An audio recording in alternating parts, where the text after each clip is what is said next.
If you have a story, idea, or a question that you would like to share, we want to hear from you. Thanks for listening. Well, that was random.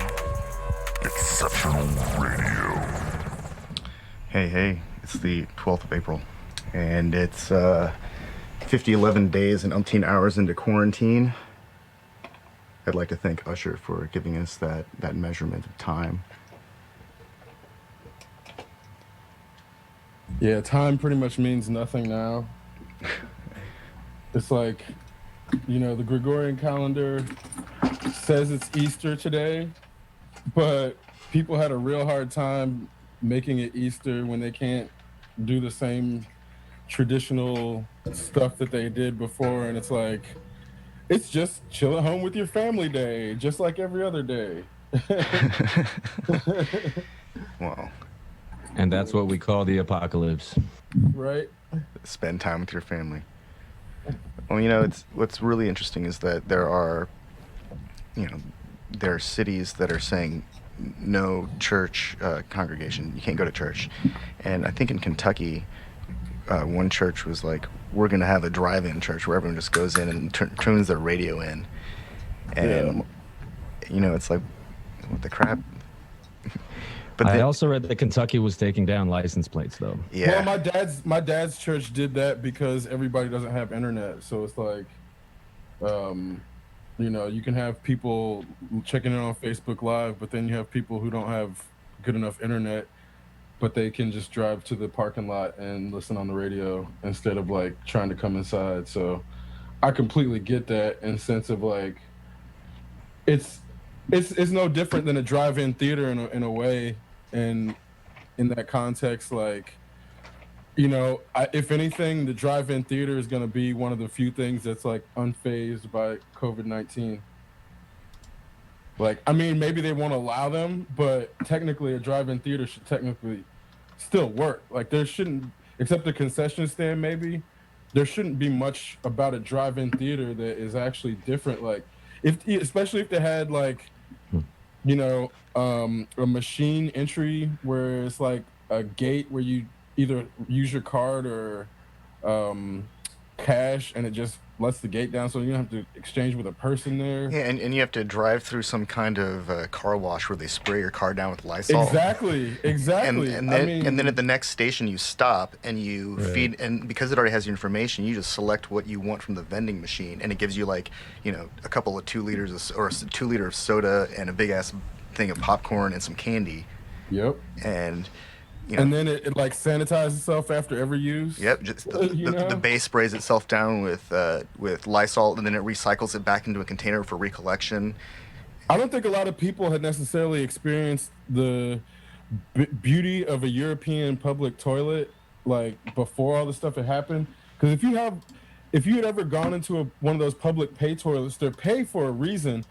Is because they clean themselves after every use in a way that it's like, you don't feel like shit using it and paying €1 for it because you're like, oh, this is a legit clean public toilet. Well, they have systems like that on the West Coast, where a public toilet system where you go in and you do the thing, and then when you leave, it sprays itself down. Yeah. And it exists. It exists in America. It's just not the kind of thing that's very common.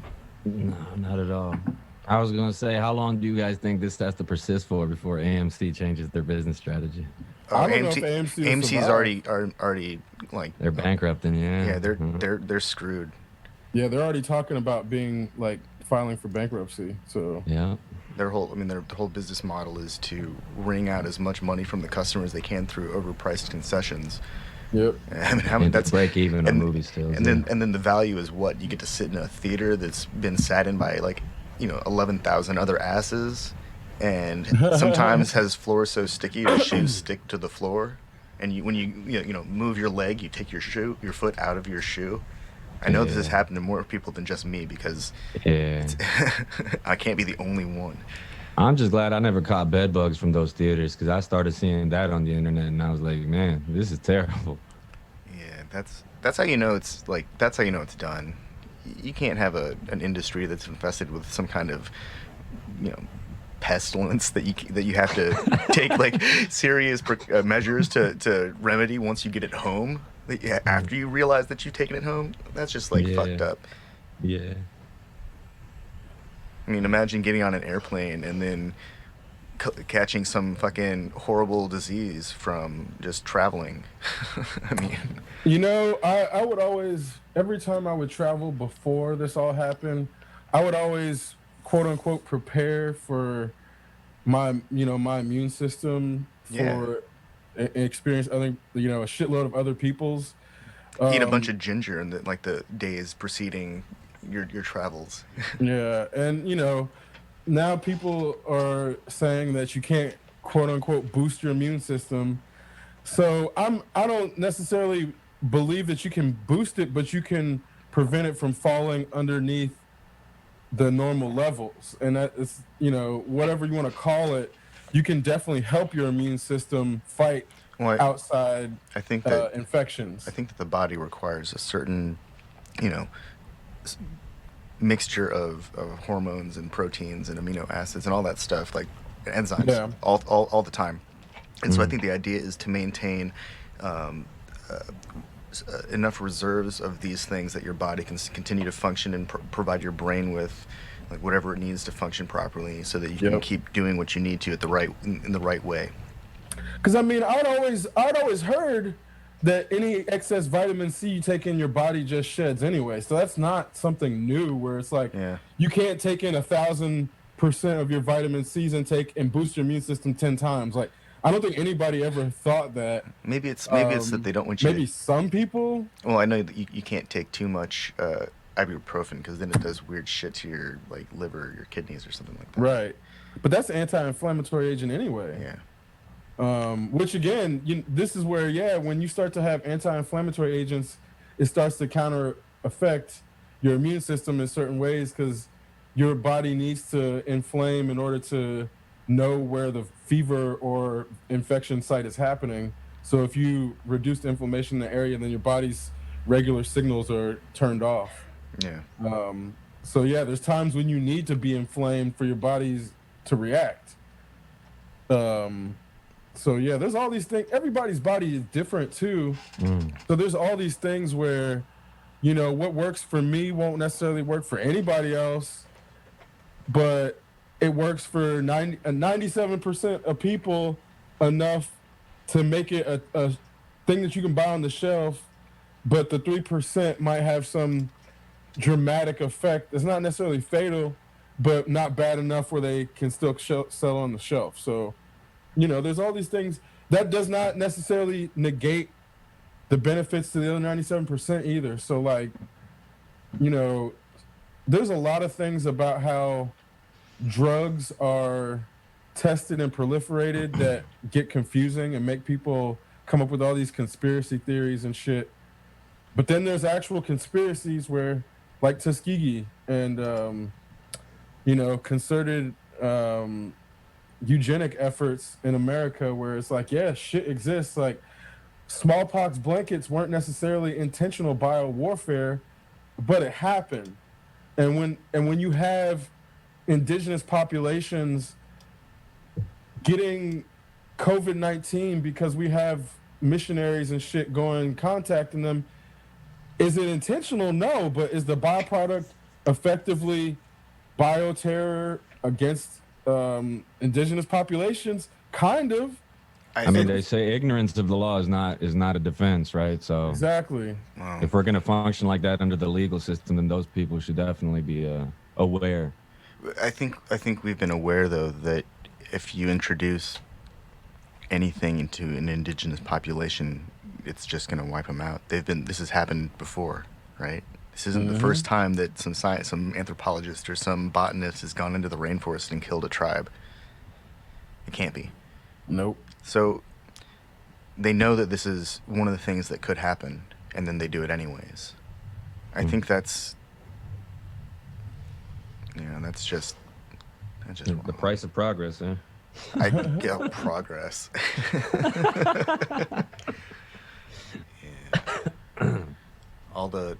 I think everyone out there, who's listening, if you haven't recently, you should go and check out Noam Chomsky's Manufacturing Consent, because he breaks down a lot of the ways that our systems of control are designed to work, and it's becoming more and more apparent in our media right now, because they have to keep us calm.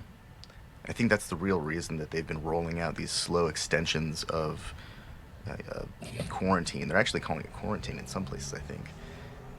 It's like finally, but every state has declared, a disaster. Stay at home. Yeah, Mm. everyone stay at home, essential workers only. Yeah. Finally. Finally, Finally. yeah. It took Amen. long enough. We're almost Well- 2 weeks into April. It took long enough. Yeah. Well,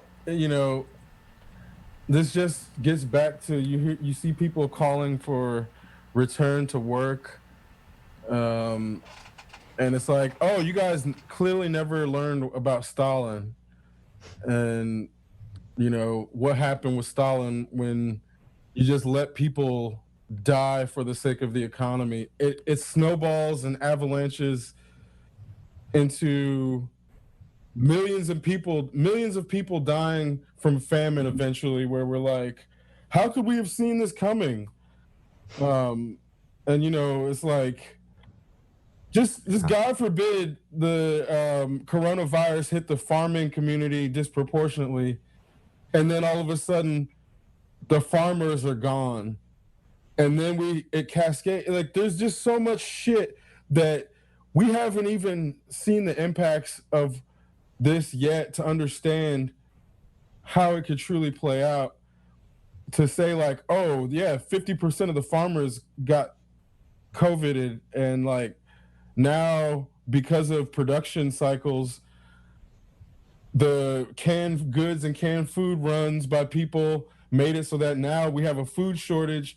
But it's not because we actually had a food shortage, it's because we didn't implement control, like buying policies quick enough. And that's like, there's all these things about what has happened with the economy and trying to let people regulate themselves on things like buying toilet paper, which clearly you can't let people regulate themselves on buying things, apparently, based on what has happened. So there's this notion of like,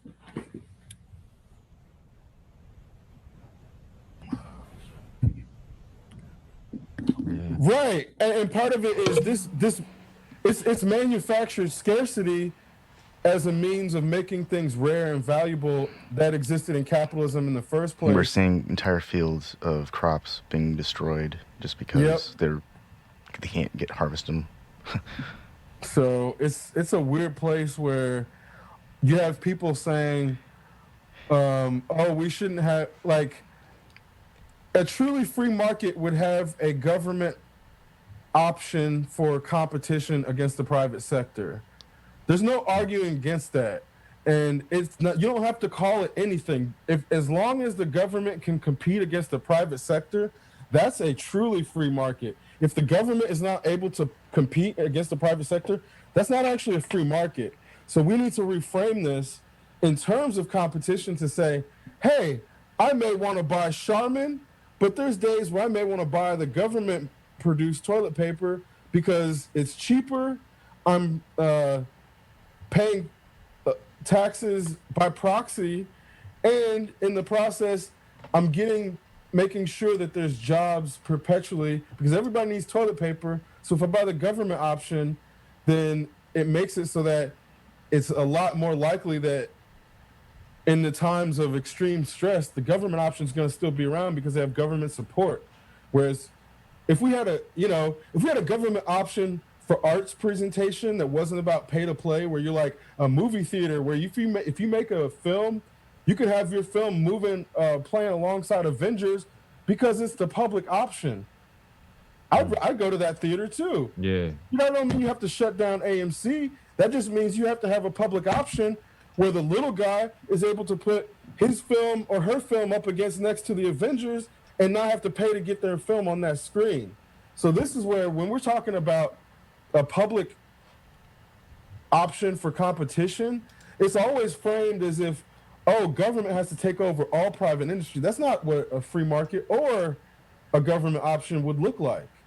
In no socialist country do you have um, no private sector. That's just not how it works.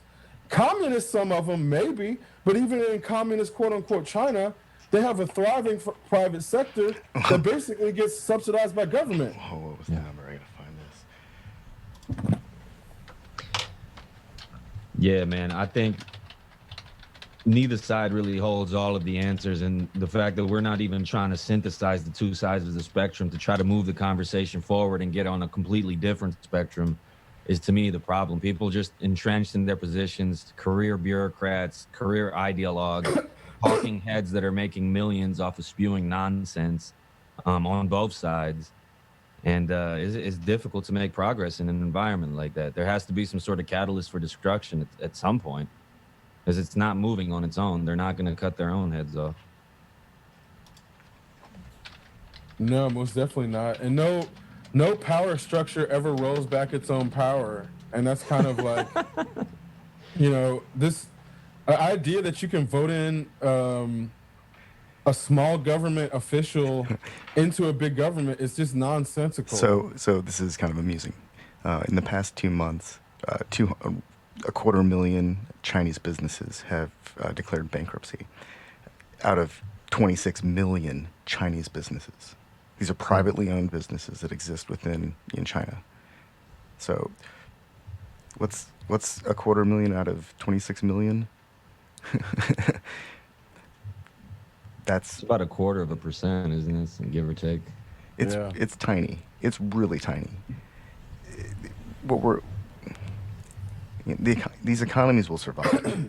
Some businesses won't survive. This is just the statistics they're showing us. Some businesses have flawed models. Some of them are just structured poorly. Something was going to fail, and this is just going to exacerbate it. Point. Yeah, I mean, you have to have that on some level, because then people understand there's consequences for ignoring things that the experts have been talking about for decades. Yeah. We're all set up. It's just like the crash in 2008. They had all these stupid ass formulas that didn't take into account that the market can actually go down. The assumption was it'll just keep going up, and it worked fine while it was going up. And then as soon as it went down, the entire model broke. Infinite growth model was gospel for about 20, 30 years. Infinite growth model. It's like such a fucked up premise. I mean, it just feels like we're having juvenile conversations with people that should know what the hell they're talking about. I don't know. So, and there's an anime on Netflix called Blame, and it was adapted from a graphic novel that's like, I think it's like 7 books of the same name. And it's about this robot that's looking for a human that can activate that has the genetics to activate a terminal within this giant system to disable sentient AI. They're trying to kill all humans. And in this story, like beyond the movie on Netflix, they explore this world that have been created by the machines that spans the solar system. There's a big expanse where Jupiter used to be. That's what I think of when I hear like infinite growth. It's like that's what's gonna happen. That's how it works. There's no other way. I mean, what is growth beyond like the human lifespan? It's just some kind of like it's the sprinkles on top of a cake at that point. Like those timescale things where they show from the dawn of existence on Earth, or where life begins on Earth to now, or like the last minute of of a year or something like that, and it's just I don't know. I just don't think. I think that progress is this thing that we perceive very uniquely because we've got this calendar here, and it's based off of hours and minutes. Man, on an unrelated note, man, since you mentioned Jupiter, have you guys seen the new pictures that came back? They're spectacular. Oh, that stuff's it's incredible. It's amazing. Like, it looks like a Van Gogh painting. All I kept thinking was Starry Night. Like, was this dude looking at Jupiter? He lost an ear but gained like an extra eye. Right. I don't know, man. I'm always fascinated seeing those images and trying to, figure out in your mind what you're actually looking at and what's actually going on. It's I don't know, just sparks so much imagination. Yeah, Jupiter was always one of those planets that really took a lot to conceptualize because it's a gas planet. So you're like, where's the surface? Because your brain wants to have a surface of a planet. And it's just this really like, because of our limited existence and experience, it's really hard to fathom what a gas planet truly means. Like a gas Mm, that's just A giant ball gas. of gas that's held together Yeah. by its own gravity. gravity, yeah. Right. It just doesn't. It's like I would dare say it's really impossible to fathom. I think it's like got to be some kind of ball of liquid hydrogen metal that swirls around, and that's what we can't really perceive, like what Yeah. that actually looks like. Yeah. Yeah, they're not 100% sure what's in the core or any percent sure. I mean, Well, of our own planet for that matter. Man, Right, well, Jupiter amen. has. I mean, we have Amen. we have a Van Allen belt. We've got a magnetosphere. Jupiter has a gigantic Van Allen belt, like big enough to encompass the Earth type size. You're talking about its magnetic field, right? Yeah. So Yeah, it's yeah, got yeah. there's some kind of metal in there, something that can be polarized and create a magnetic field. It's got to be spinning around, otherwise, we know that planets that don't have active cores don't have magnetosphere. Right. So Yeah, I remember. it's reading got about something that. in there that's spinning around violently, Mm. like real violently, because it's creating storms that have been there for, hundreds of thousands of years, probably. Which it could be a small star, Yeah. and that's like the same shit with our planet is like it could be a small star at the core And and it's not just, just a mantle. and maybe it takes it's taking longer to ignite, but it's getting there at some point. I mean, it doesn't ever quote unquote ignite. It has reached stasis at the core of a planet, which is why you can have an environment that has its own atmosphere, and also it seems like it's in a Goldilocks zone, Yeah. but it might be because it's internally No, heated. that's right. I remember reading about brown dwarfs. They're like roughly the color spectrum of coffee, and the temperatures is like a balmy 75 degrees, but the gravity is so intense that nothing can get close to it without being crushed. So sure, why not? It could be a small, it could be like 10 gallons of coffee, of space coffee, and it's just, Yeah. and everything that we're seeing is the foam of the space cappuccino. Yeah, we always think of suns as these gigantic things or stars, because we always think of our sun, and our sun's really not that big of one anyway. But Jupiter Um, as a low burning star with its own planetary system is actually really cool. Mm. That's super dope. Mm. Yeah, it's really insane because our sun was the basis for all of our universal scales. Once you start to see the size of other suns, it's like unfathomable for our brains, but the scale of it just looks ridiculous. Like what is a sun that is 10,000 masses or 100,000 masses of our sun even look like? Our brain is Yeah, it's crazy that you can even call it the same thing. Like they belong in the same category. right. Well, they're not the same category though. They're Of stars, stars, yeah. but they're not the same category. Well, of what's star, crazy and that's is Yeah. that there are some stars that are bigger but have lower mass, and then there are some stars that are smaller but have greater mass. And so that's like another weird gear to throw into the equation. Yeah, that whole concept of what was it? That red giant stage was always incredibly depressing to me because it was going to swallow up the Earth or whatever. That's the apocalypse, people. Just wait 5 billion years. Well, that's the whole premise of wandering Earth is that the sun is expanding and it's going to consume everything. So we got It's so far in the future. It's like billions of years from now. we could die off and re-evolve and die off and re-evolve before that ever actually happens. Several times. And then the biggest known star is 21 billion times the volume of our sun. Yeah, like what the fuck? It doesn't even make any sense. 21 billion times the volume. Yeah, it's like the size of our solar system down here, if not bigger. Oh, it's got to be Like, bigger. what the fuck? Yeah, Jesus. that's Yeah, that's. I don't know if my imagination is big enough, man. I don't know. I don't know if anybody really, like, I don't even know what that means. Yeah. I know the words just came out of my mouth, but Yeah.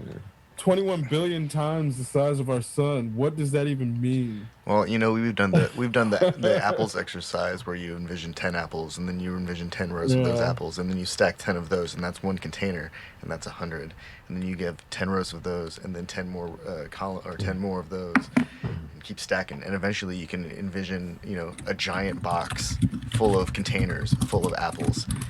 It becomes abstracted so far that just to get to the point where you can even think about, because really we're talking about 100 containers at each time. The only way to do that is really to. I mean, the exercise on paper is one thing, but we're talking about I know. I realize like that the exercise is flawed though because nobody can. 1.3, like Earth is 1.3 million, like, or sun is 1.3 million times the size of Earth, and we've never been on anything besides the Earth, so we can't even fathom something a million times this size to then fathom something 21 billion times the size That of size. that. It's so far fucking removed. It's so far removed. It's not relevant to our existence at all. That scale doesn't exist in our minds. And you can't be biologically evolved for something that's that far beyond you for you to be able to comprehend it in any other way other than an abstract number like 21 billion times the size Right. of the sun. Because then it's like, yeah, if let's assume that's the size of our solar system. So then if that was our sun, what would that even look like? If we were, how far could you be relative to something that size without burning up? What is the Goldilocks zone there? Is there a Goldilocks zone? I don't think the Goldilocks zone actually exists. I mean, I know that's what they want to call it, but I don't think that water forms this close to the sun. I think water forms out in the ice belt and then it gets dragged in by something else. I think. liquid Oh yeah, water no, that you're talking about, right? yeah, it's not the water forming. It's the temperature of the planet relative to the rotation of it on its own. There's like all these things about it because it's like you can be in the Goldilocks zone for a quarter of the year and then float out of it, and then your planet's not habitable. So it's like the water is just one element of what makes it habitable. And that's not. They're the tidally Goldilocks- locked super Earths, as they're described, because they have water on them, but they're not moving. Those things are really weird. Like The tidal locks, yeah. Yeah, because I part mean- of it's about the capacity for that planet to sustain life, not necessarily just the water. Like liquid water only exists between 0 and 100 degrees centigrade, right? That's a very narrow band compared to all of the other temperatures that are available. Under certain circumstances, Well, but then it's like can if form you in the change the atmosphere. pressure, Yeah, it's like the atmospheric pressure can change the temperature at which it like boils. And, boils. Yeah, that's crazy how all of our measurements are only useful on Earth. Maybe not all of them, but a large majority of stuff that we understand is simply based on the fact that we're on this planet that's this size. And at one atmosphere pressure. yeah. Yeah, it's wild. And shit like that. Isn't that measured as like 1 bar? I can't remember. I think that's what it is, something like that. I think that you're right. 1 bar is 1 atmospheric pressure, if I'm not mistaken. That's tickling my memory, but I'm not smart enough to say for sure. It's funny, like when I think of atmospheric pressure, I think of it in terms of my sinus and whether or not it's like allergy season. So if my allergies are in full effect, I can tell when the pressure is high. Otherwise, I just kind of look at leaves, and if I can see the underside is turned up, then it's like, we got some kind of pressure change happening here. It might rain soon, and typically it rains. Then like 1 bar is 0.987 atmospheres. I wonder why that difference exists. probably some logarithmic thing. Just like, why would you have 2 separate units for some math? Whatever. No, it's like Imperial and metric, maybe. yeah, it's because the empire decides that they want to calculate things in some certain terms, but then for anyone else to make sense of it, for the math to actually work, they actually use a logarithm. Yeah, because a bar is 100 kilopascals. Yep. So then that's the metric, obviously, and then the other one must be the atmosphere must be the imperial, because they can't make it equal to 100 or relative to 100. That's too hard. Yeah, base 10 is too much to ask for. Oh man, if everyone wanted to count the same way, it's not that difficult. Yeah. Just a little lighthearted thing. Did you guys see the? I don't know. I mean, obviously, it probably wasn't a scientific survey, but they asked people if Arabic numerals should be taught in school. A large percentage of people answered no. You know, that doesn't surprise me one bit. Yeah, that shit was hilarious. It doesn't surprise me one bit at all. Yeah, I mean, it's a Eurocentric world, man, and people have no clue that like the math that we use actually came out of, you know, the age of Islam when they were running shit, where the entire scientific community basically was based in the Ottoman Empire. Algebra is an Islamic word. Oh my Arabic word. No wonder we all hate it, man. Oh, that's so terrible. It's like It's not l'algebra. It's algebra. Oh my god. that's actually really amusing. What a strange way to unite people subliminally. Yeah. Make them learn something to enrich their lives, but simultaneously embed a strange, deep-seated, irrational hatred from childhood. Yeah. Yeah, man. It's really weird. Like, there's a, there's a distinct Muslim black population that's effectively nothing connected to, like, Arab Muslim populations. And they have some very, very, I'll say unorthodox viewpoints. Like, you'll hear a lot more discussion of UFOs and shit out of the Nation of Islam. And, like, I mean, obviously they get into some anti-Semitic stuff, which we're not going to go anywhere near because that's fucked up. But it's like a weird offshoot of Islamic faith that's like it's got its own nuances too. They're having a UFO conversation in the context of anti-Semitism. Or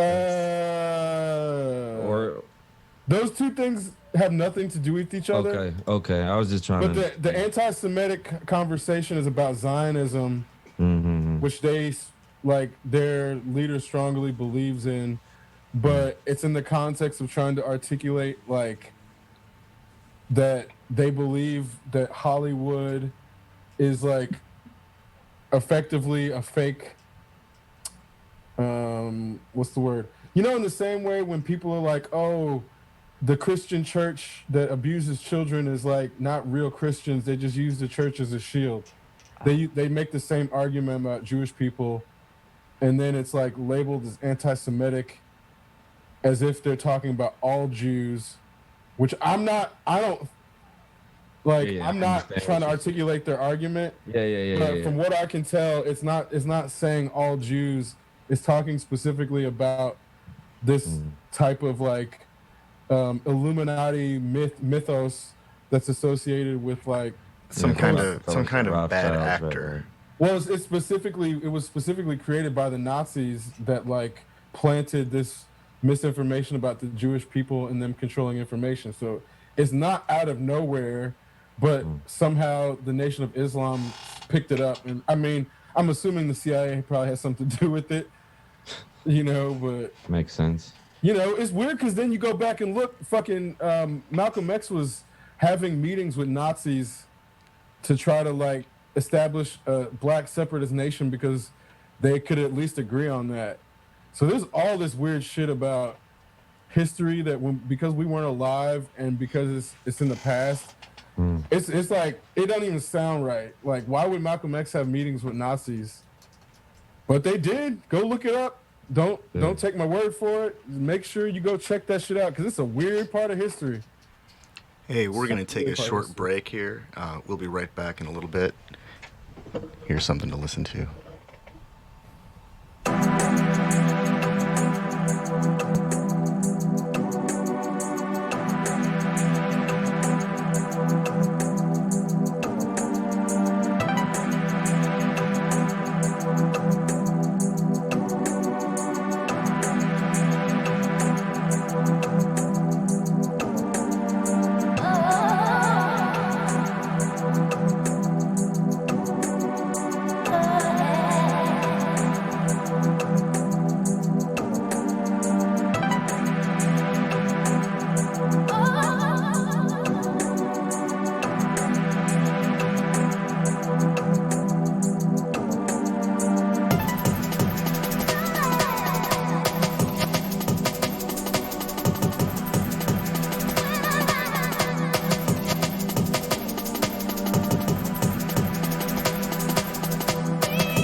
And we're back.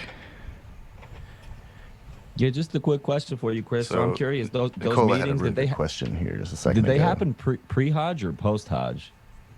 Or both? Hold on.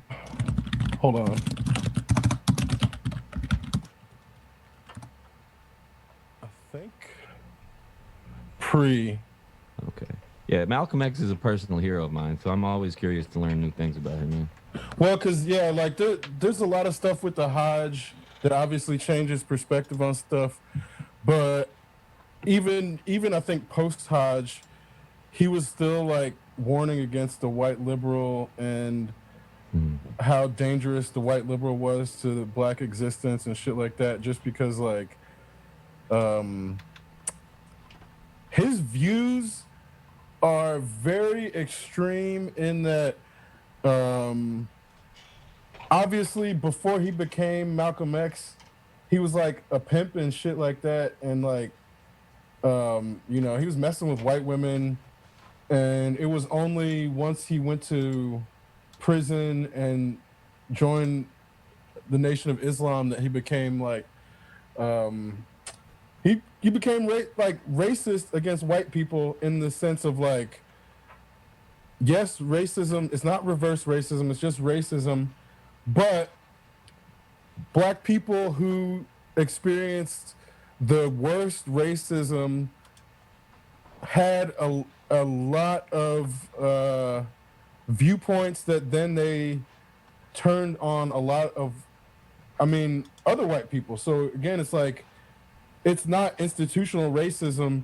It was a racist, he took a racist stance against white people, calling them like devils and Satan and shit like that. And it was like also a metaphor in that he still wasn't saying all white people were the devil.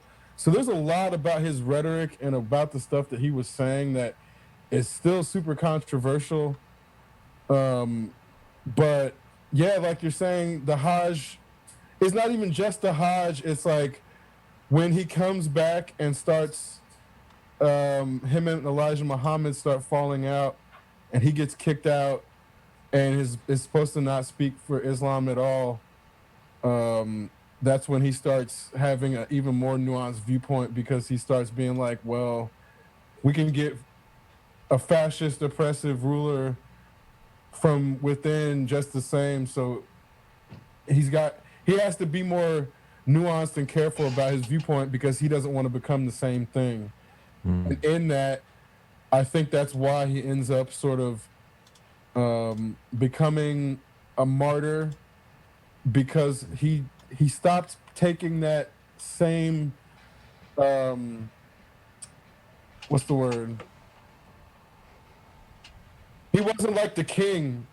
He was like Killmonger for a bit, you know what I mean? And they got that real good in the movies. Yeah. But it was real. It's like he had soldiers, he had an army that represented the Nation of Islam, that he could be like, you know, at attention, and they'll stand at attention.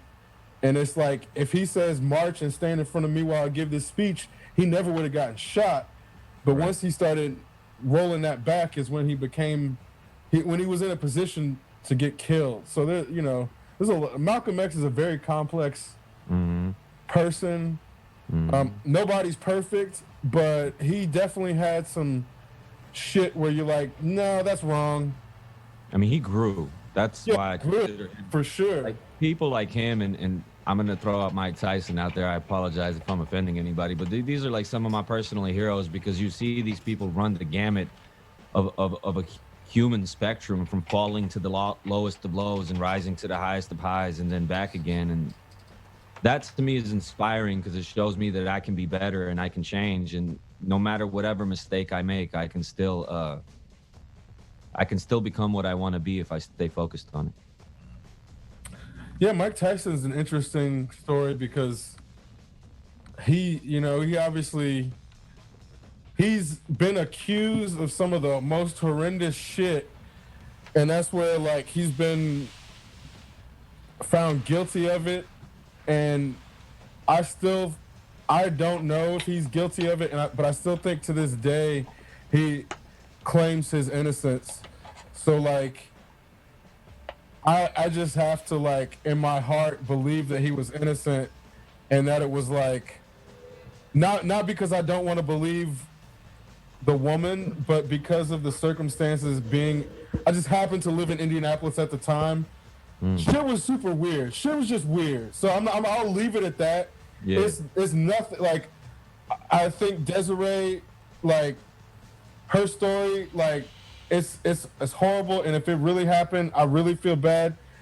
And it's just more so like, you don't want to believe the worst in people, and that's kind of why I think his redemption story is so powerful, Right. because people just don't want to believe that anybody's capable of what he was accused of, and still, like, he's out. You know what I mean? Like, if he's actually did that, he should still be in fucking jail, as far as I'm concerned.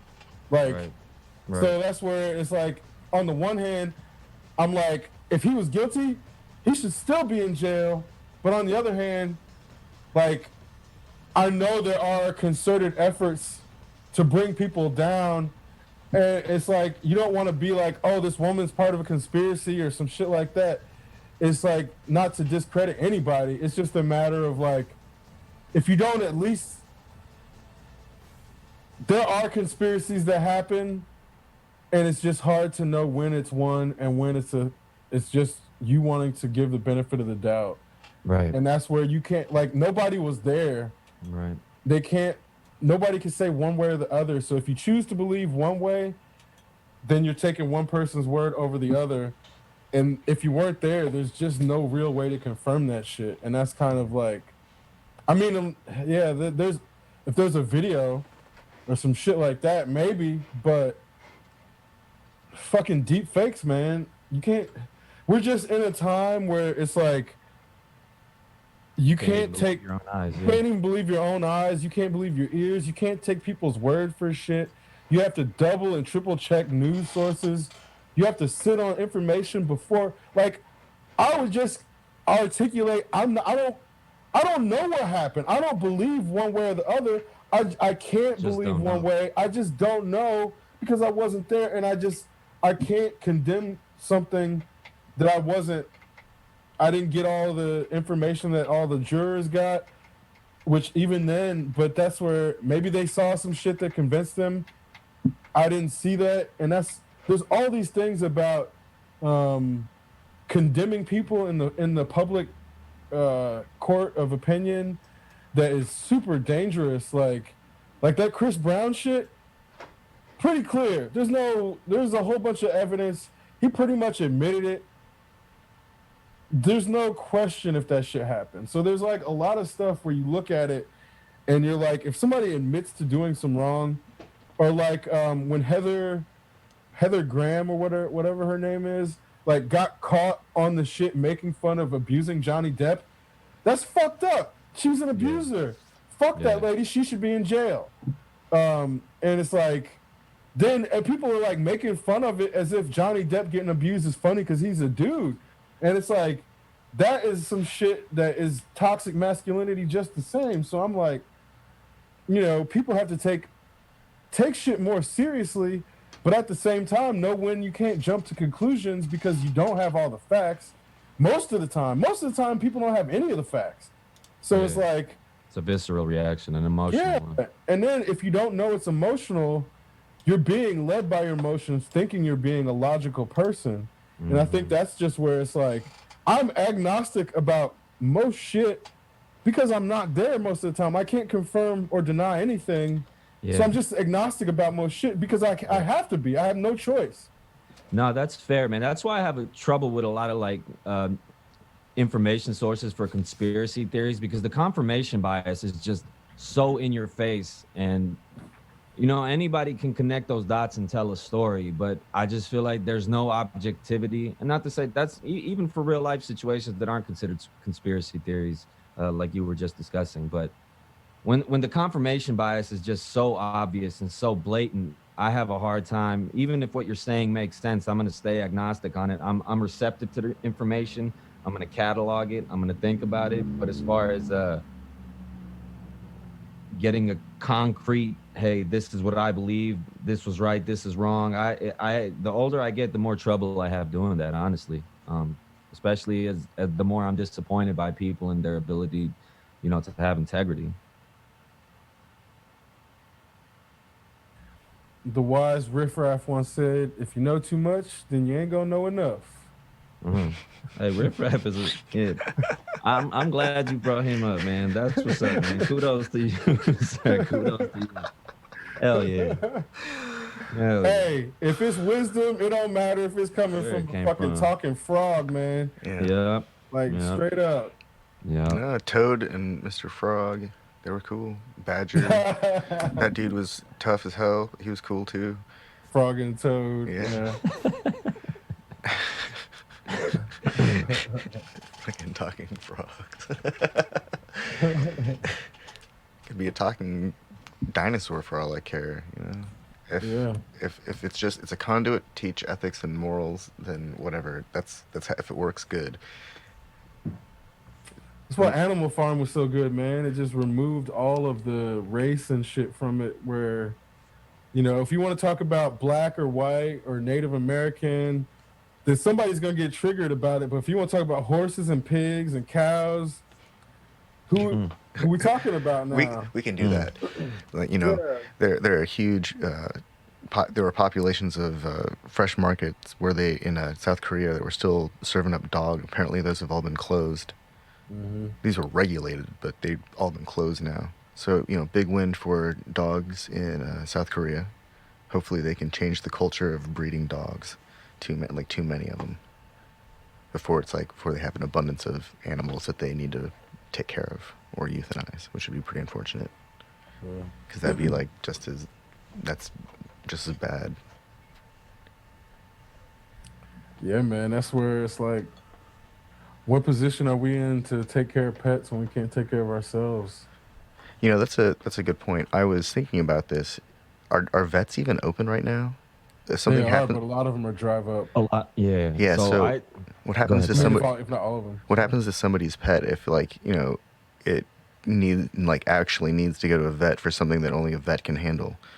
So one of my colleagues actually, his dog swallowed a fish hook whole Oh, Jesus. about a week ago, and he had to, drop off all the meetings and everything and go try to find a vet for his dog. Oh, He was wow. able to find a vet, and the dog successfully passed the fish hook without any trouble or whatever. But That's it wasn't like an terrifying. easy. Yeah, the first thing I asked him the next day is, "How's his dog doing?" But yeah, apparently you can. He lives in New York too, so I imagine it was a bit more difficult for him than maybe for some of us. But it's upstate New York. But anyway, I don't think it yeah, matters where it's anyone is available. right You can now. It's find it, but you're not. everywhere. Yeah, I mean, yeah, they're hit particularly hard. But yeah, I get what you mean. Yeah. Or, well, let me not say like that. They had a lot of tests over there, so I don't know who's been hit particularly hard. But Well, I think in terms of population density, this thing is pretty evenly widespread. yeah, I love the whole correlation between the density of 5G towers and COVID cases. You Like, know what hey, correlates to the people, these are density of 5G population towers? density centers. Like, what is wrong with you people? Do you know how any of this works? I mean, there's a really good infographic going around that compares the density of population to the density of distribution of 5G towers to the density of distribution to gonorrhea to the density of distribution of KFC locations to the density of distribution to seriously people who use the internet to it. I can go on, but as you can see, there's this pattern here that emerges that wherever there's a population with sufficient density, new technology will arrive there faster than any other location. That's The only thing that has better distribution, I think, are the pipeline system that gives this country water, gas, and who knows what else, transfers oil. Except the correlation just doesn't apply in areas like most of Africa where they don't have 4G or Oh, I mean, 5G. I'm just talking about America. No, I know, and that's where Americans who believe in this conspiracy theory have to base it on a limited worldview. That's Yeah. like, once you start looking at well, there's no 5G in Ghana. Why are there cases of coronavirus there? Well, it's a neighbor country to somebody that has 5G, and it's like, well, what about the fact that they installed it in Italy in 2017? Why did it wait until 2020 Mm-hmm. to activate? It's like time released coronavirus through they had to wait to upload the virus or download the update. Corona No. See, I'm 2020. pretty Isn't sure this. Japan already on 6G and 7G, so they've Yep. had 5G for a long time. I think that it's a big leap, but you have to assume that the world's healthcare system has deteriorated so much already that it took months, not just months, years in the case of Italy, for the healthcare system to become aware of this as a problem. And then once the healthcare system was like, oh shit, this is hitting the fan, that's finally when the media decides to notice.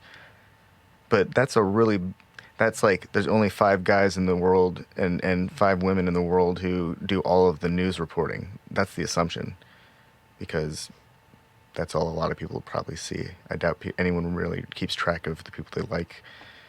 Those reporters have been changing all the time for the last decade because, got to be first. Sensation. Yeah, man. Everybody gets used to their own news sources and doesn't change them until forced. Yeah, so I wonder how many people only listen to Rachel Maddow or only listen to their local news, whatever, and it's like they just haven't heard anything outside of whatever their daily news source is. Yeah. Because they're not actively they feel like they're being informed because they're watching the news, but because it's only one source, they don't understand that their information is being filtered through that source to then understand why they need to go seek out the same information through different sources. And this gets back to the confirmation bias again, which nobody wants to know that their worldview is limited. I mean, that's like the first step towards, treating addiction or mental illness is admitting to yourself that you have an issue, man. That's hard as fuck to do. Yeah. Because then the power is out of your hands. I'm sick. I can't do anything about this. I have to do something different. And nobody wants to do that. It's a lot easier. I trust this person, so I'm going to continue to trust them. But I understand why I don't trust these people. But I'm not going to apply that same logic to my source of information because I'm personally tied to it. And now I'd have to revamp my whole 37 years of life and all the information I received. And I don't know where the starting point is anymore. And oh my God, I'm so scared. I'd rather live in this world that's familiar to me. Yeah, man. That kind of breaks it down, and that fear definitely keeps people from learning new things or getting out of their current job. Well, I won't say current job situation, their usual job situation. In that, people always use that shit as an excuse not to pursue their actual dreams, and they're like, "Well, I'm getting a check. It's good enough. I don't need to be in control of my own future. As long as I got a job, I got security." And that false sense of security is what people use as an excuse before not to do anything. And a lot of people are having that shit stripped away, even down to the post office. Post office is supposed to be one of the most stable things about the fucking country. That shit is on the chopping block now, damn near. So it's like this false sense of security that people were getting in terms of like, oh, if I get a certain job, I can get a pension and retire with my 401k. That's the track. And as long as I'm in this job and I get my 401k, there's nothing that would ever make my 401k worthless. And people have this mindset of like, once they get locked into this secure track, it's just put yourself on coast and you got it made. And it worked for enough people for long enough that everybody was trying to convince others. A lot of people were trying to convince other people like to do that instead of pursuing dreams.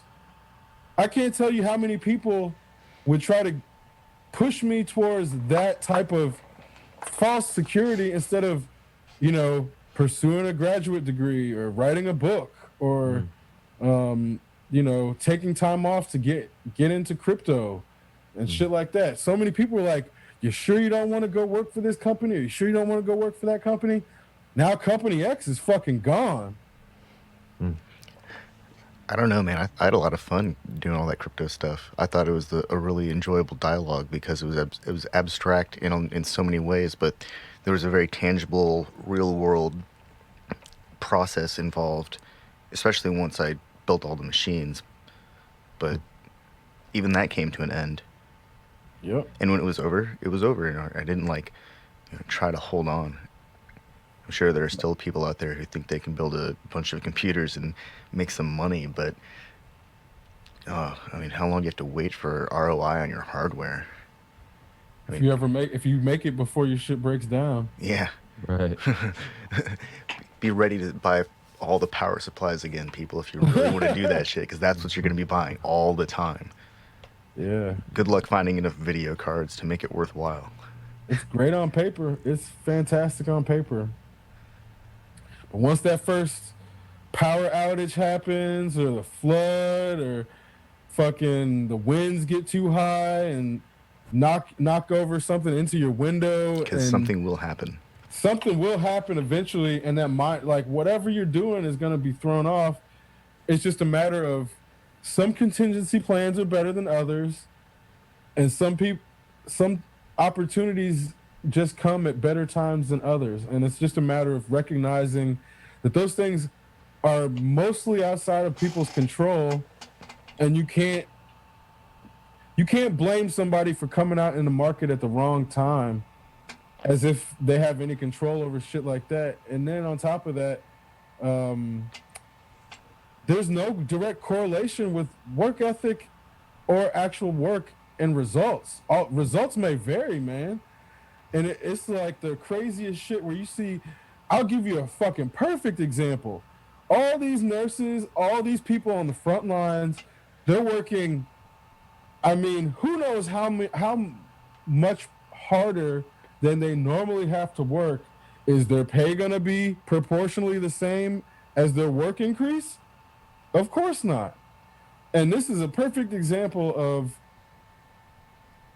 the lie that people are told in a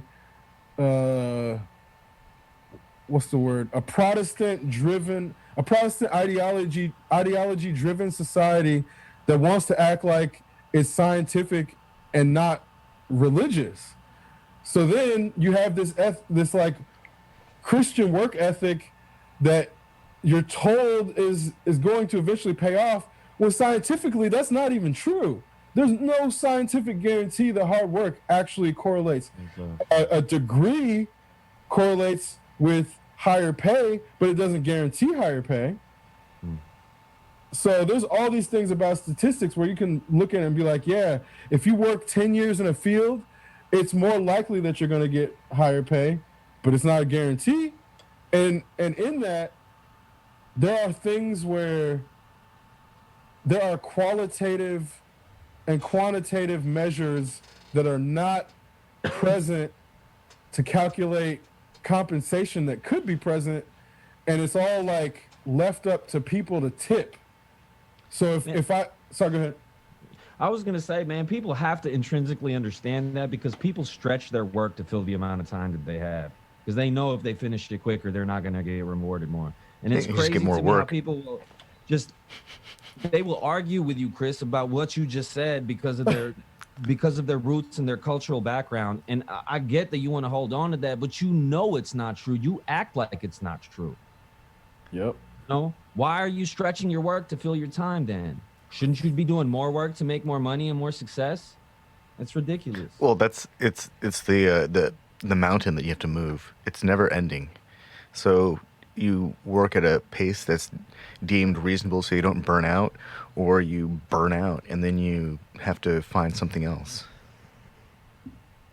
I wish people could just look in the mirror and see reality a little bit clearer. Well, and then if we're just gonna say, like, the basic supply and demand curve of, like, you know, the less the supply and the higher demand, the more valuable something costs. Well, if somebody's on an hourly pay schedule, then that actually completely removes the demand and supply curve from their hourly work. So it's like, if there is more demand for their work, they don't get compensated for having more demand. They get, like, but on the other hand, like, in some get overtime cases, pay though, right? that's once you hit a certain point by law. So it's like, if you're say you work 10 hours and you don't hit that 40-hour point, if you're hired on to work 10 hours and then they keep bumping you up based on necessity, you don't actually get compensated anymore until you hit that 40-hour point. And just like you're saying, that 40-hour point is when it kicks in. So that's why they play these games of hiring people on as part-time, but then scheduling them for like 30 hours or like 34 hours, and then if they have to add more hours, they're still under the 40-hour full limit. So then they don't have to get benefits, and they don't have to get overtime pay. So this is how corporate America has managed to manipulate the hiring system and hourly wages so that they can absolutely remove the demand curve until they hit that 40 hours. It's like I'm trying to look it up so I use the right term, but it's artificially making it perfectly elastic or inelastic demand by law, which is ridiculous. Yes, that's exactly it. And this happens in like the De Beers The Diamond family. Diamond scandal. It's like it's a perfect example of that shit being applied to a commodity. And oil, for example, like this is whenever they talk about changing production levels, that's exactly what they're doing. Is like there was some kind of like record deal reached between OPEC, Russia, and Saudi Arabia recently. 10 million barrel cut per day. Yeah. And it doesn't even drop in demand. So it really isn't going to do anything for the price. No. I mean, it'll move it one way or the other, but it's not, if you're cutting output, it's not going to go back to where it was, obviously. They didn't cut enough. But why are you, I mean, I get the whole propping up industry and giving people jobs, but man, that's a very limited subset of people, first of all. You know what I mean? The rest of us are all driving on gasoline and our homes are powered by oil. Well, probably not most of us, but you know what I mean? It's ridiculous to try to make this thing artificially more expensive in this moment. That's a means to an end. It's not an end in itself. Yep. What is the end? If we're saying that propping up these industries is the means, what is the end? If it's just perpetuating these industries, then that's not an end, because those industries were on the verge of dying in the first place. So it's like, this is why it becomes a circular logic point for people to try to perpetuate what they grew up in and what they know. Not, all you have to do is go back and look at TV shows or movies from the 1930s or 40s and see prices for things to see how far we're removed relative to inflation of the dollar, but also because of the industries becoming so so many intermediaries being put in place that now the cost of a burger is $20 in some cases, where it used to be 10 cents. And there's multiple things at play, but a burger used to be fucking 10 cents. A gallon of gasoline used to be 10 cents. So when we're talking about all of the things at play, yeah, it's inflation, but it also has to do with all of the intermediaries concerning the gas prices, and then the fucking federal tax on top of that, the excise tax on. There's all these things that didn't used to exist that we need to, because we didn't used to have federal highways. So yeah, we need federal highways. Where's that going to come from? A fucking federal tax on gasoline. Perfect solution. However, in tandem with the inflation of the dollar, then we need to start. And then on top of that, if we're going to say that this is integral to society, well, then we maybe need to start making some of these things more like utilities instead of private sector industry. So anything that's integral to the economy needs to be a fucking utility. Period. Yeah. That's the internet. Exactly. Exactly right. Every poor person in America should have government sponsored access to the internet. There's no reason anyone should not have internet and at least 3G, right? 3G access. Yeah. At least third generation. I agree. And on an unrelated note, since you mentioned burgers, have either one of you ever eaten a Wagyu burger or steak? Yep. And what is that like? Is it really good, or is it worth it? Yeah. I really want to try it. I've never had the opportunity. I just keep seeing these Facebook ads for the beef or whatever, and it looks so good, but I don't even know where to get it. And I'm not buying meat on Facebook. Well, when it comes to that type of shit, you have to make sure it's actually being sourced, because what ends up happening is companies will then start trying to reproduce the style, and then they'll duplicate it, and then call their shit whatever, whether it's Wagyu or Kobe, or because like a lot of the Kobe beef wasn't coming from Japan, but they were doing it's Kobe style. So if it's like Kobe style. yeah, so if it's Kobe style, it might be done in the style, but it's not actually coming from Kobe. It's sparkling wine, man. Exactly. So there's things that because like Angus beef, if it's not coming from Nebraska or something like that? No, Ireland. Huh. Like, because then that's where they took the cows from Ireland and started breeding them. So it's like there's American Angus, and then there's like fucking Black Angus, and there's all these different. The taste of meat has so much to do with what that animal is eating. So unless you're like I mean, you can't get Irish beef when American raised beef. No. You just can't. Well, because part of the it is composition of the food is different. What it eats to flavor itself is different. Grass in Ireland, even if you transplant it in America, is eating. It's different. It's That's a different exactly part it. of it. You know what I mean? Well, because then you have some animals will be in regions where herbs grow wild, and they'll eat herbs all their entire life. So it's like seasoning them their entire life, and you can't reproduce that shit. That's a biological marinade, man. That's Yeah. I'm getting hungry, man. I'm just thinking of some cow or some like lamb eating some oregano, and I'm just sitting here like, yeah, buddy, put a little garlic in there.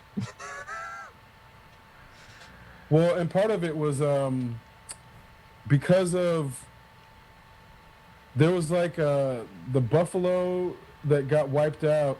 They had to crossbreed. I think it's European. Like the way that they reintroduced buffalo back into America was crossbreeding it back with cow and breeding the buffalo back out of it. So that's where the buffalo we have today aren't real quote unquote buffalo, because they had to be rewilded, reverse engineered basically, because of fucking colonizers. they can take fucking turkeys and turn their teeth back on. Find the switch for it and give them teeth again. They can change their beak back into a jaw if they really want to. Make their tail nice and long and scaly. I mean, they could turn turkeys and chickens and whatnot back into dinosaurs if we really wanted them. I'm not sure if that's a good idea, but they'd be little bird-brained meat eater things. Or maybe there's some kind of like activated genetic directive that makes them really vicious that we're not aware of. What were those things in Australia that were like ostriches with much more dangerous beaks? Oh, the They were emu? bigger. Yeah. Dude, there was a fucking there was a like the big military ones, campaign. though. Yeah, no, emus are huge. They're like 6-8 feet tall sometimes. Mm-hmm. And they can like move their legs. They have like, I guess, they're more dexterous in their legs. They can move them to the sides, so they're extra agile. At one point, the Australian military carried out some campaign where they fired like tens of thousands of 50 caliber rounds at them and only shot like a handful of them. They had to do it twice. Right. It was like a big failure. They went out there with like a unit and they couldn't hit a fucking bird. A giant bird with a machine gun. They couldn't hit them. That's like, what the fuck? Imagine, that's like that's what would happen if we actually had to deal with a bunch of xenomorph. They, they would just be so fast, just kill everybody. We'd get a few, but we'd lose entire groups of space marines because fucking emu. Yeah, Australia technically lost a war against the emu.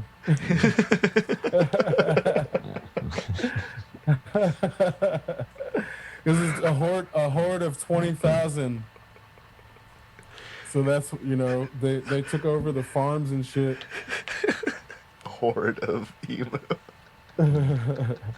And the military response was a abysmal failure because apparently lateral movement is something they didn't take into calculations. I think what I was actually referring to was the terror birds because I was thinking of an extinct thing. Oh, those are crazy. Yeah, man, just being alive back then must have been a. Dude. Is that the ones that we had them go extinct because we ate all their eggs? Yep. We couldn't actually kill the damn things, but we ate all their eggs. Yes, that's what terror birds are. Those things are like gigantic, like Ooh. 12, 16 feet tall with a Yeah, giant fuck that, beak. man. Every time it snaps at you, you lose a limb. But their eggs are like the size of a grown man's torso or some shit. Here's the omelet for the village. Yeah, man. I'm glad I was born in 1983, man. I don't know if I should have said that on the airwaves. Your social security number's already been compromised.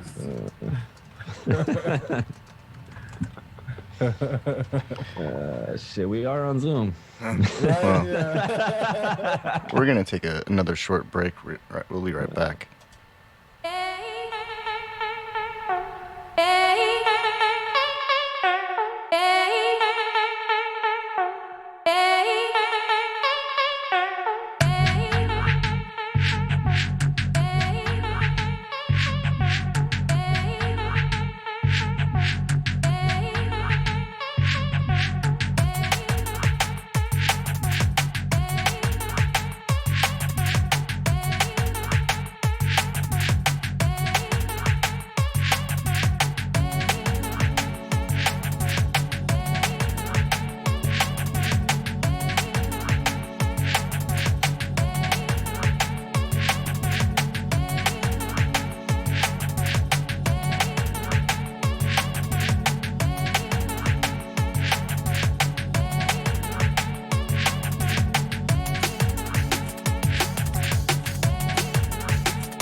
And we're back.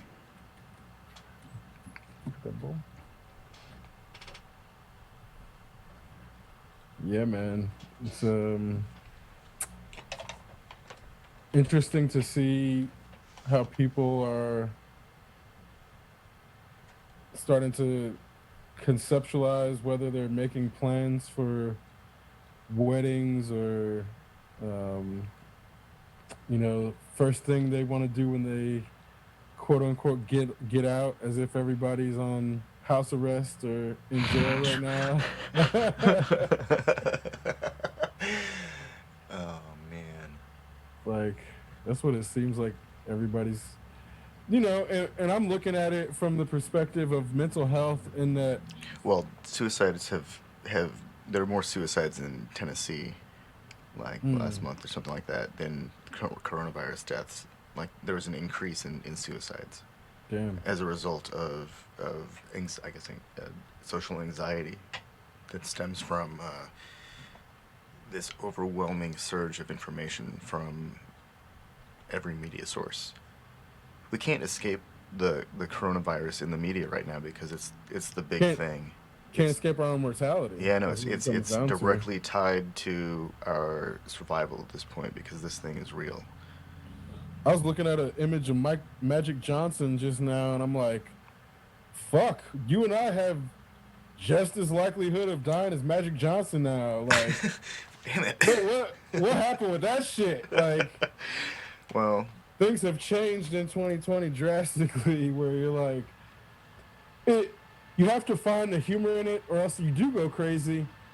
And I think this is where, a lot of black people are scientifically proven to be traumatized more to the point where we're under such stress that we age, like our DNA ages quicker. Obviously, when people are like, oh, black don't crack, that's the outside, but the inside breaks down way quicker because of the stress. So that's why you get black men dying from like heart disease and like preventable shit, because we're constantly at this weird stress that's like every day. And that's why we joke about this shit constantly, because if you don't joke about it, you'll fucking go psychotic. You'll just go insane thinking about it constantly. So it is a cathartic relief of the pressure. But then there's a sense of like, you can't joke about it too much because then people think you're not taking it seriously. So. Well, I think there's a difference between making some kind of commentary about what's happening to like when it's happening to people versus let's rally and make fun of the institutions that have failed us. Mm-hmm. There's a difference in that kind of social commentary, and there are too many. I think I've seen enough examples of people who are making fun of it, but not. You can't tell if it's like it's one of those like Poe's Law type things. I can't tell if it's satire or not. Damn, that's really good satire. Right. Yeah. I mean, and that's, I was reading The Onion the other day, and it's way like too cynical at a point. The Onion is no longer extreme. The Daily News is so over the top now that The Onion reads as tame.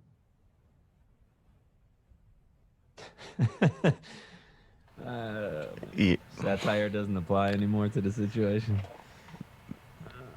The Onion's been producing a lot of real headlines for a while now. I mean, more so than normal. I know they started back in the GW days, but there's definitely been an uptick in the Onion reporting actual information in really surreal headlines, like a very accurate court jester kind of way.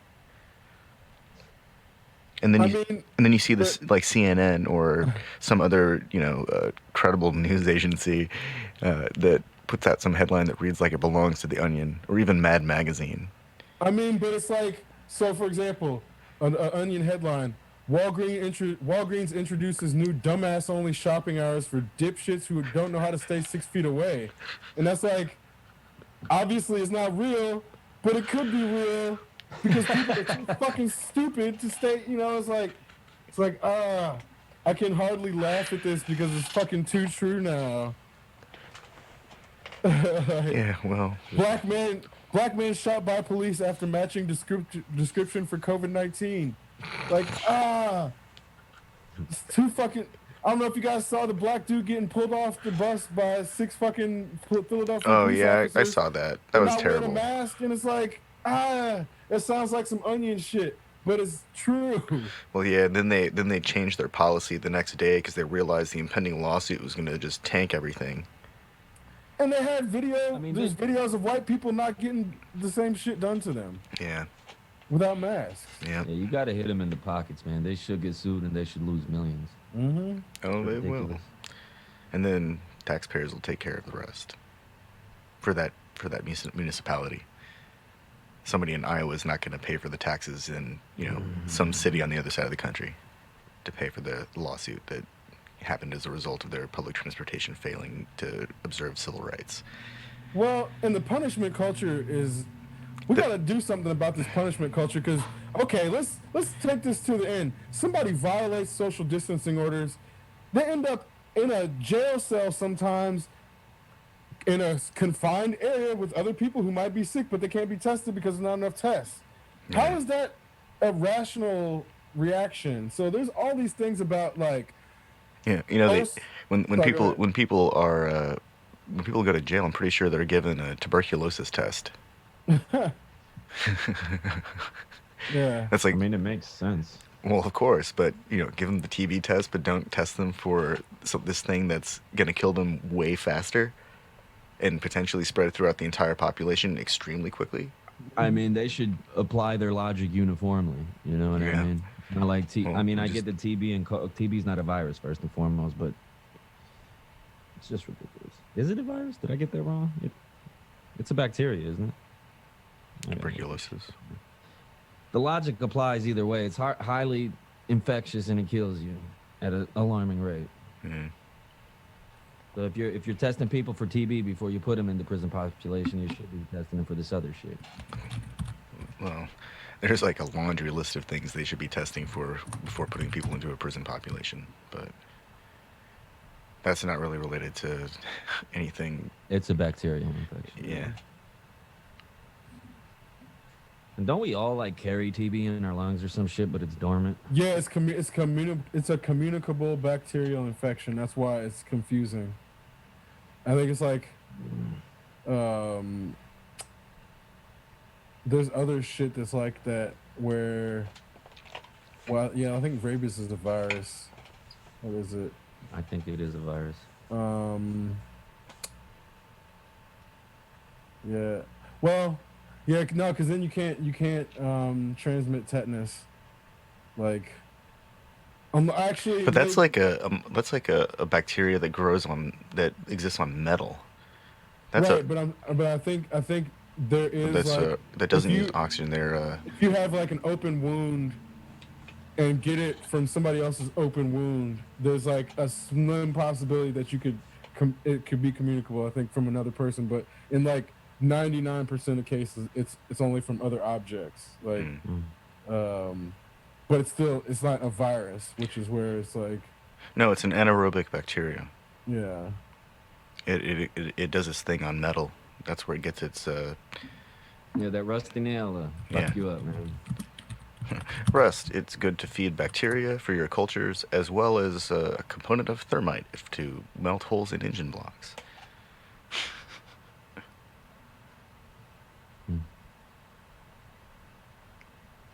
Yeah. It's interesting. I've seen this floating around in various forms, but it's talking about $1,200 being around the precise number. It's very close to the number for all the tools and materials necessary to build a catapult. Oh, or a guillotine. I saw one of my friends posting about this. Oh yeah, that's the other one I've seen too. Guillotine or a catapult. I'm pretty sure we could build a trebuchet for $900. You know, that's the kind of dialogue that surrounds these things. All I'm saying is I could probably build a flamethrower for like 1350. Yeah. Yeah. Couple canisters, get some fucking fuel. I don't know what y'all are talking about launching, but we can go burn some shit down. Oh yeah. Fucking, that's where I'm at. Cause like, I don't know. You look at this government response. It's just atrocious to think that they're spending like like $1 billion a day or something on the banks. It's or $1 trillion, it's something stupid. Not a billion, like $1 trillion. I'm sorry. It gets to a point where the amount of money that is being spent to bail out intermediaries in the economy is a shining example as to why we shouldn't have intermediaries in the economy. Yep. Health insurance. Like what? Let me take your money and give it to this other person. I'll take care of that for you. Somehow I'm more important than the doctor or the person building the hospital or the nurse. Nobody really seems to be.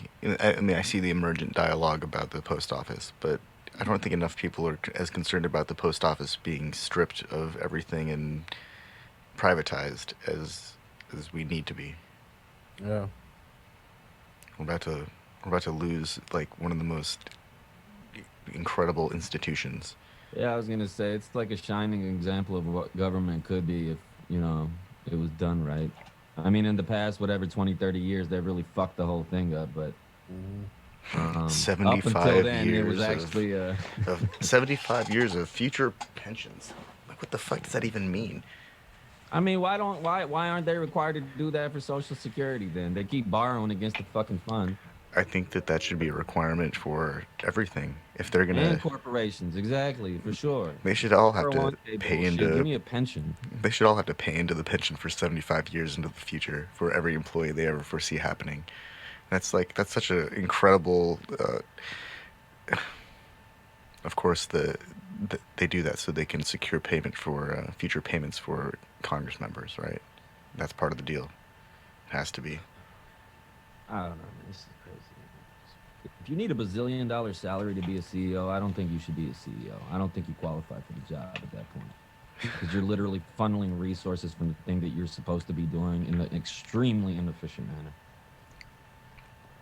Well, like their compensation, not just CEOs, but executives and upper management in general, it's ridiculous. There are very They few don't small. contribute that much to the worth of the company, so why the fuck are they getting paid that much? There are very few businesses, small businesses, that don't produce services of some kind, I think, that won't survive. I think that there's going to be a lot of, I mean, like the China model, a lot of the economy will stabilize and return to normal, but you know, we're going to lose a percentage of small businesses. They're just not going to make it through. And it's not, you know, it's nothing personal. Actually, I think it is something personal, because small businesses in a community are only going to be able to be supported by the members of the community. So at some level, people are going to have to figure out creative solutions. Otherwise, I mean, how else is this going to work? You got to figure out how to navigate the plastic and glass portal in front of you, the dancing electrons, so you can find a way to contribute to the information economy, or you go be an essential worker. This is an argument for localized currencies that give discounts for local businesses. Yeah, it really is. Which is something they do, and I think they've done it in Bloomington for a while. It's just not that, like, everybody doesn't participate. Yeah. It's hard to get people on board with something like this. It's like why should I participate in this newfangled economy? Because then it's hard to do it without people trying to take advantage of it and then be like, oh, I'm gonna make my own and counterfeit your Bloomington dollar and go buy a bunch of shit from this business and fuck over this business because I think I'm gaming a system, not caring about the person that gets fucked over in the process. Yeah. So, you know, there's always going to be somebody trying to game a system, whether it's because they're sociopaths or just don't envision the person's family being affected by their decision on the other end. Um, but that also it only happens when we're told that our economy allows us to detract our decision with our dollar from the impact of that decision. Like, oh, if I go buy an iPhone, it doesn't matter if there's suicide nets at the Foxconn place or at the a Foxconn factory. Like, that has nothing to do with me. That's the Foxconn factory's problem. And there's no, I mean, that the personal responsibility associated with purchases has actively been disconnected, so people can be sold shit that has horrible repercussions, and then they don't feel bad about it at all. Because there's like that period where they were trying to show people how many slaves that we all had based on our daily activities, and it really didn't. I don't think really people really grasp what that really means. Like, if you're in a first world country, even like the poorest person in a first world country, if you're not homeless, you're probably doing some shit because somebody in a developing nation is being compromised, whether you like it or not. Sorry about and that. It's like, it's really, really hard to grasp how our decisions can impact somebody so far away. Like, does it really matter which grape I buy off the shelf? Like, Apparently it does it does. matter which tomato I buy? It really does. Or which coffee brand? It really does. Yeah, and the only way to really have consumers alter their behavior to have that information super easily accessible and ingrained in them when they're going shopping, so they know what it is. But nobody's gonna do that research. Well, that's why it has to be like on the right there in their face. Because before they started shutting marshes down, they would have like local options for a bunch of shit, and it would have like a big sign. It would be like local option. Yeah. No, they just like they have farm to fork that they've used the blockchain to do farm to fork chains. They should do the same for grocery stores, and you just bleep it just like you're bleeping for a price, and you can see what it is. Yeah, man. There's so many options to answer some of these questions and to provide viable, good solutions, but nobody seems to really care enough. Yeah, well, that's the nature of consumerism. I think we're headed towards a much more, and very quickly too, a much more automated and industrialized food supply chain. I think that there might be physical locations for some stores that are gonna really suffer because they won't be able to really transition towards being more of a storehouse and distribution center for the sale of online goods. Some businesses will be able to navigate that much more fluidly because they're already set up as an online retail. But without a really, and I mean truly robust and well-developed online retail workforce who are trained to handle that. And I feel like the best example is the music equipment and instrument industry. They're like the best equipped at distributing, gadgets and instruments and accessories and heavy stuff like electronics too, really, really quickly. And so there are some examples that are going to work out, and a lot of things are going to have to change. I think the grocery chains are doing a pretty good job of trying to adapt. They've already had that whole, order online and go pick it up later thing. But my understanding is that Kroger's all over the place are just, you got to get in line, and sometimes their system's so backed up that you can't even get a spot. Yeah, I heard it's about a week to get your groceries in Bloomington if you do that. My Yeah. buddy in Atlanta was saying he gets his the same day. I know some people that do that shopping cart thing, Instacart delivery, and they're going to the grocery store and shopping for people. Or picking up the orders that certain places give, and apparently people are changing the tip at the last minute, and when they start out with like some monumental tip to get them to get their groceries first to prioritize themselves in the list. And there's enough time to change the tip that people are, taking some $35 tip and dropping it down to like $5, and it's like that doesn't even cover the gas that they probably wasted doing Man, this in I'm a taking a rush. bag of your groceries, man. Like you gonna be missing some food, man. Hey, man, we had an agreement. You know what I mean? I don't know. Well, I actually, That's Jesus. it's there. I think that there are two parties at fault here. There's the dick bag who like shorts somebody's tip when they promise something or enter something else in that was a higher number. But then there's also the company that's facilitating this, the middleman in this, and they shouldn't allow that kind of behavior from Yep. the customer.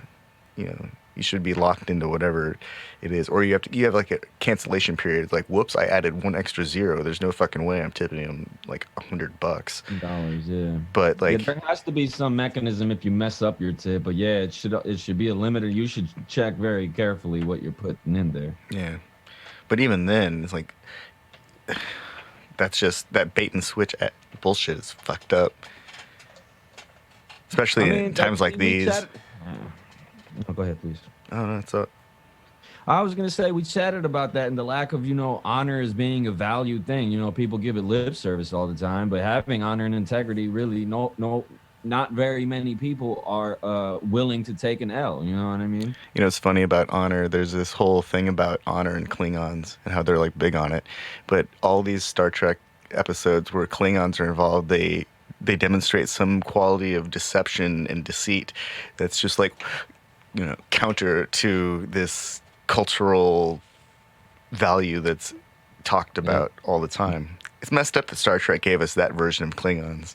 I mean, they gave us versions of Klingons that were honorable, I suppose, like Worf, but he was raised with this romanticized version of being Klingon. And every time he goes and tries to be Klingon, he's pretty much met with disappointment. But it seems, to me, like you're absolutely correct, but the corruption seemed to be very contained sort of within the elite of the Klingons, or people that used to be elite and their families were discredited or whatever. Whereas your day-to-day Klingons, I mean, Worf is an exception. I can't really speak on day-to-day Klingons. Well, it got really complicated because they found out that Kalis was like they thought it was fake, and then they found out that Gowron might have been a changeling at one point. So there was all these things. Yeah, that was in DS9 though. Right. But I'm saying within the Empire that changed why, like, at one point they were perpetuating the honor based on belief in honor, and then at one point it was perpetuating the illusion of an honorable empire because it was an actual fake empire. So there's like multiple points of the Klingon Empire being at its most honorable because they actually still believe in Kalis, and then it starts to descend into like the pseudo honor that's really meant to trick people and keep people like religiously affiliated to something that they know is fake.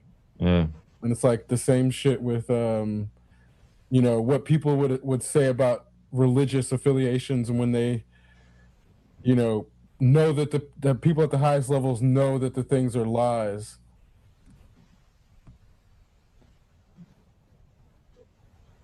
Oh, it's just crazy.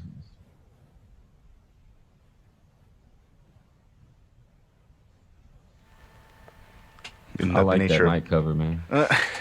What is that, a chessboard on it? What is that? It's some duct tape, checkerboard duct tape. I needed something that was going to prevent the sound of the fan in my Zoom dummy because it's got that fan noise. So I figured if I put some tape around the back side of it, I can filter out enough, and it seems to be working. Nice. I know it's cheap and it's not pretty, but it's an exceptional Randos solution, man. 2 thumbs up for me, bro. I like it. Nico approves. It's funny, like duct tape, duck brand duct tape comes in all these like different colors and patterns now. There's like reflective duct tape. They've got some version. I have whiteboard duct tape. Dry erase duct tape basically. And it's like That's dope. You know, they're pretty incredible, coming up with weird adhesive backed Is plastic 3M solutions. making that? They make a lot of cool shit. I don't No, know how I they don't are as a know. This company, but says duct tape, Sure Tech Brands. yeah, let's see if they own SureTech. No, I think Sure Tech is the LLC. Who knows? I don't really know. But they've Mm. got they've got like the patterned tape thing down like perfectly. Okay. Actually, the coolest tape that I've ever had was like a roll of copper tape used for shielding to, and that stuff's pretty awesome. I've used that to wrap a very absurdly tiny monitor. There's lots of different types of tape. Yeah, yeah. There's quite a few. You can record on tape, record audio on tape if you have the right hardware using magnets, magnets and electricity. That stuff's amazing. I always thought it was crazy because the total, like the quality of the signal is almost based on how much magnetic signal the tape can contain. And that stuff wears out. You have to store it properly. Yeah. I've read stories about people baking it. I'm not even sure how that works. Heats up the emulsion, fixes it somehow. I'm not sure. Yeah, that'd be crazy to bake it without melting it. Huh. Yeah, you have to have special tools to do all this stuff too. I think that's why the culture of tape kind of disappeared everywhere except the recording industry.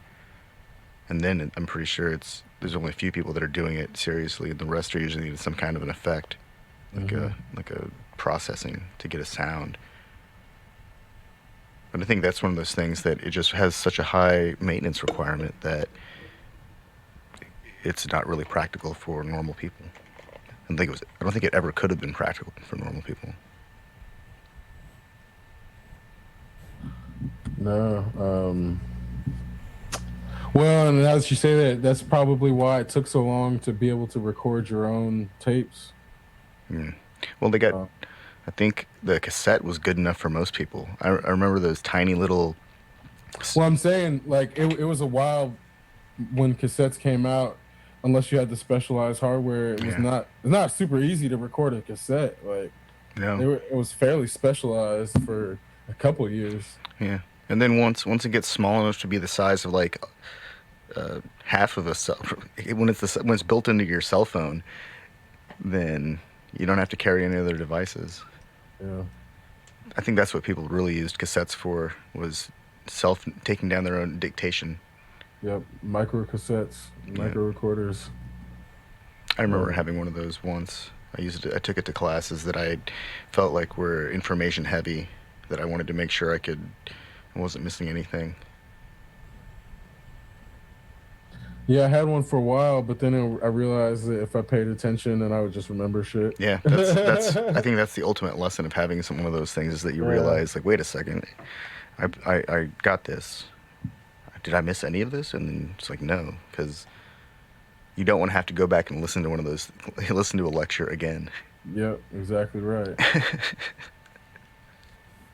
And this gets back to the notion of learning versus memorizing.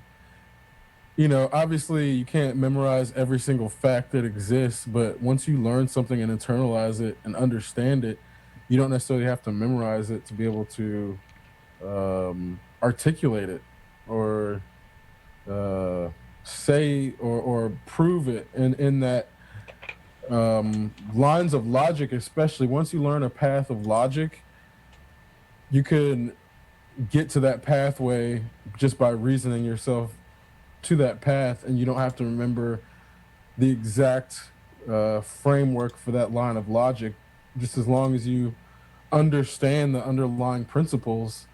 And this is like one of the there's times when you need to remember facts, especially when it comes to like historical timelines or medicines or things like this. But there's other times when understanding the underlying concept is more important than memorizing the factual rhetoric surrounding the concept. And I think that's, one of those places it gets very difficult for people to know what's important about something, to just know if I should commit this to memory or is this something I can Google later, and just, if I need to figure it out later, I can just Google it. Like what's good to store to memory, because everything can't go in there. Try to remember everything. That's funny. It's just an amusing concept. Yeah. I think that era of being able to know everything is gone. It's just we're so far past the point of being able to know everything. There's no going back. We can't uncreate knowledge at this point. We can lose record of it, but I think those things can be reacquired. Anyways, it just takes time. They want to destroy the science and the history and the records of all that stuff. They'll just rebuild them. Right, and technically, I'm not necessarily concerned about that stuff, because in the sense of, you can burn a historical scientific record. They burned the Library of Alexandria and they rebuilt it. Exactly. People don't. I think that's one of those things that it's not always clear. Yes, the library was destroyed. All the records were destroyed, and it took a while, but they rebuilt the thing. We rebuild stuff all the time. You can't burn the principles. Yeah. The whole idea of pursuing knowledge is built into a culture. It's not just a building or a specific physical location. And I mean, even especially the concept of a formula for gravity, say all of the formulas for gravity on the planet were wiped out and destroyed. Well, gravity still exists and the formula still fucking exists. So you can't burn that. You can't destroy that shit. So eventually somebody's going to rediscover that, or pi or some shit. You can't destroy information that's intrinsic to the universe. You can't destroy the golden ratio. If we destroyed every record of that concept, the golden ratio would still exist. Nature is aware of it. And that's that fundamental inability to actually destroy information at an abstract, ethereal level is why people, I think, try so hard to burn books, because they know that at the core that those ideas, you just can't really destroy them. So they're super dangerous. So onto the same thing, but from a black hole perspective, I was doing some research, some reading, and it was fascinating to me, because you can't destroy information, like you just said, right? That's actually a principle in whatever, quantum mechanics or whatever it is. Yep. And then they're trying to figure out what actually happens to shit that disappears in a black hole. Is that information actually lost? And I mean, I think it's only lost in the principle that we cannot re-access it. I mean, it still leaks radiation, though, right? Right, but it's radiation in the sense of it's not the same information that went in coming out at a 1-to-1 ratio. So that's why it's not we can't obtain information yet from the radiation, but that's because we don't understand the ratio of information entering to radiation exiting yet, because it was only assumed that radiation existed in the 60s by Stephen Hawking, which is how his Hawking radiation theory is basically what made him famous in the first place. Yep. But it was his Hawking radiation theory which made it possible for scientists and astronomers to start looking for black holes in the first place, because he assumed the radiation would be there based on his formulas. So there's all these things about how once you understand where Hawking radiation as a concept came from and how that helped us prove black holes exist, because couldn't even prove black holes existed at first because we couldn't observe them. Theoretical so then, objects. Yeah, so there's all these things about what was inferred and hypothesized based on observations of other things that were then only to be able to be confirmed later, while there was all these theories extrapolating about whether it was wrong or right. So you had a bunch of people trying to come out and say Hawking radiation was wrong for 30 years. Mm-hmm. So And those That's not a bad thing, right? I've been No, it's not a bad thing. I've got this class where we've been assigned this project where we go to this place called Zooniverse, and one of them is this gravity detection. It's kind of a game where you just go through and you look at images and you press a button of what kind of noise is this, but it's all readings from LIGO. And so that's that giant, highly calibrated laser that shoots through a beam splitter so that they can track redshift. And that stuff's incredible. There are. I think there are more of them. They're building more of them. And the same with what's the other thing they're using to? Oh, sorry. Anyways, it's a giant laser. There's a different type of thing that they're trying to read. It's a neutrino. And I was reading about how in Japan they've built like a small building-sized neutrino camera, and it's full of like neutral water. It acts like a base and an acid. It dissolves metal, that kind of stuff. But they use this thing to take pictures of neutrinos, and so they're building a second one, a larger one, so that they can fire a neutrino beam through the bedrock of Japan to get like baseline readings. Well, the United States is also building one. It's kind of cool, the idea of building giant cameras that are the size of, a state, so that they can detect like something that's tinier than tiny. It's like can travel through like 100,000 light years of lead before it makes contact with anything. Yeah. That stuff's incredible, but it takes a giant camera. Isn't that how they basically finally ended up measuring a gravitational wave or whatever? They got super lucky. Well, I think LIGO's how they measure the gravitational waves. Yeah, but it was something to do with ice, though, wasn't it? It was like really deep in the Antarctic ice, where that sensor was, or whatever. They got hit by. Man, I need to read. Yeah, there's a deep underground neutrino observatory. I think that might be the one you're talking about. Yeah. That stuff's crazy because apparently neutrinos illuminate water. So when there's like heavy neutrino activity in the darkest pits of this like ice measurement system, parts of it will light up.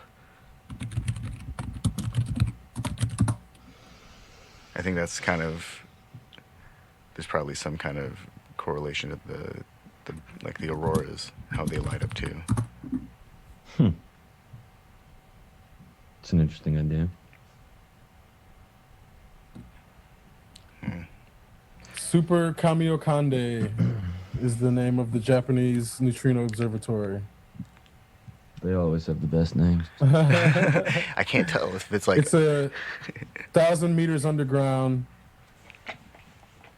1,000 meters? Yeah. It's a kilometer underground? A cylindrical stainless steel tank about 40 meters in height and diameter. Yeah. Holy shit. Wow. Holding 50,000 tons of ultra pure water. This is a fucking badass machine. Yeah. Yeah. It's hard to tell it's hard to get a sense of scale with a machine like that, because it's so, all those bulbs in there that contain those sensors, and then they fill it with the water.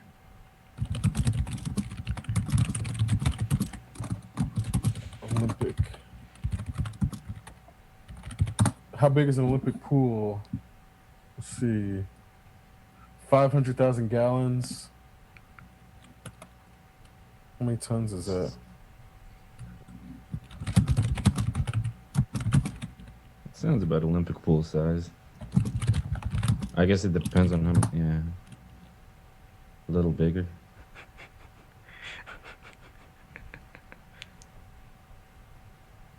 One ton is 300 gallons. 2 tons is 600 gallons. So, actually, by 2.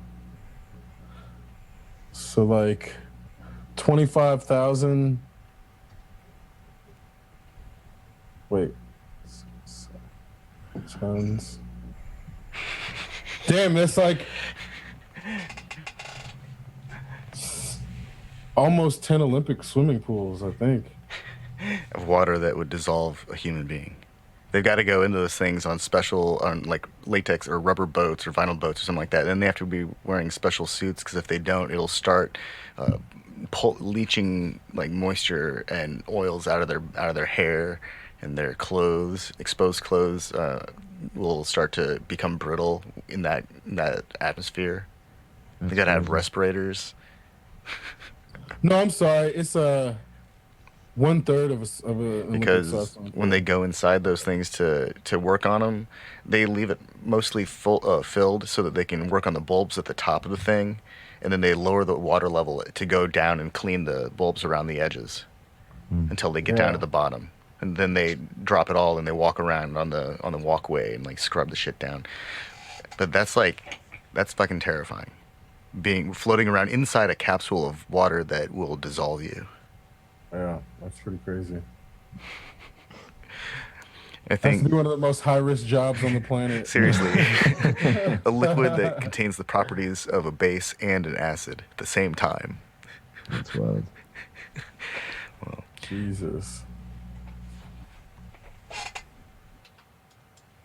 Exceptional Radio.